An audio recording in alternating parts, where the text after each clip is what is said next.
mga katakaw ay hapon ay tirik pa rin ang araw at nakita ko nga sa bandang dulo doon ay may nagtutumpukan. Nais ko nga rin tingnan kaya't dali-dali ko rin pinuntahan at malaman kung ano bang merong kaganapan. Ay ano gang daming mga tungko at may mga tulyasing nagkalat din ay wari ko yung may handaan dito yung mga katakaw. Sa bandaron nga ay pukpukan ng pukpukan kaya't aki itong nilapitan.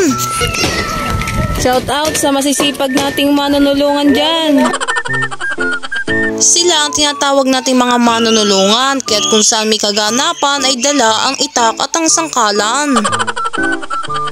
Di naman sa bandang are ang mga babaeng manunulungan kung saan ay tinitimplahan ng Shanghai ay hindi mawawala iyan sa handaan. Ay isa pa sa mga ginagawa ng mga babaeng manunulungan ay gumagawa na ang mga yan ng dessert kumbagay minatamis. Napansin ko nga aring pinipiritong aray so ari ko yung napakasarap naon at napakalutaw at shout out nga pala sa aking pinsan yan napakasipag niya manulungan.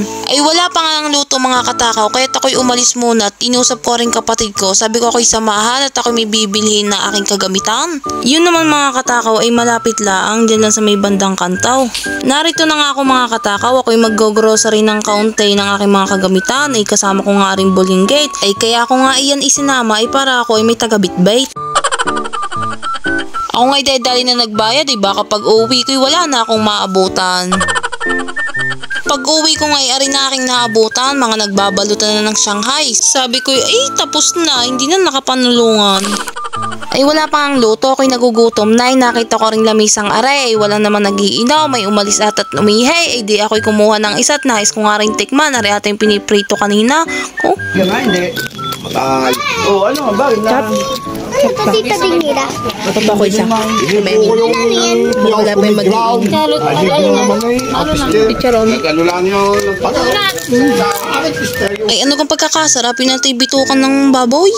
At iyon na nga mga katakaw, kumuha na ako ng tagayan. Alam niya kung bakit may tagayan. Ako'y manghihingi ng pang-ulam at yun na nga, itinabo na aring dinuguan. Ay pasintabi po sa mga hindi kumakain ng dinuguan diyan at aring napakasarap para sa amay. Ako nga ay daling umuwi at sumandok na ng bahaw. Ay ako'y namahaw na ay napakasarap naman. Ay umuusok-usok pa ay napakadaming laman mga katakaw. Kung mapapansin ninyo ay kung malalasahan nyo pati ay napakalasa. Masasabi ko na lang ay sino ga nagluto niyan? Kain na tayo, mga katakaw. First bite.